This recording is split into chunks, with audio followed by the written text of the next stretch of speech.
দীঘার মতো পিকনিক স্পটে, দীঘার মতো বেড়াবার জায়গায় আজকে সেখানে ধর্মের স্থান হিন্দুদের মন্দির তৈরি হচ্ছে। আমি তাতে বিরোধী নই, ঘৃণার দিকে যাচ্ছি না। তিনি দেশের রাজ্যের মাথায় বসে আছে, তিনি রাজ্যের পয়সাকে নিয়ে মন্দিরের পিছনে করে রাজ্যকে গরিব করবে কি না করবে রাজ্যের জনগণ বুঝে নেবে তার সাথে।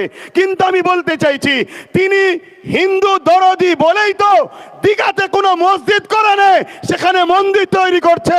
অথচ আজ থেকে দাবি করছি, তিনি তো বলে আমি সর্বধর্মের মানুষের নেতা, তাই সর্বধর্মের মানুষের নেতা হিসাবে আমি মুসলমানও এখান থেকে আওয়াজ তুলছি। দীঘায় যেমন 200 কোটি টাকা দিয়ে মন্দির করছেন, আপনি তো বলেছেন সংখ্যালঘুকে বেশি ভালোবাসি, কমসে কম 300 কোটি টাকা দিয়ে দীঘায় একটা মসজিদের আবদার আমরা রাখলাম। এটা করতে হবে। যদি আপনি না করেন তাহলে জানবো আপনার মুখ এক মুখোশ এক। ঠিক না বেঠিক?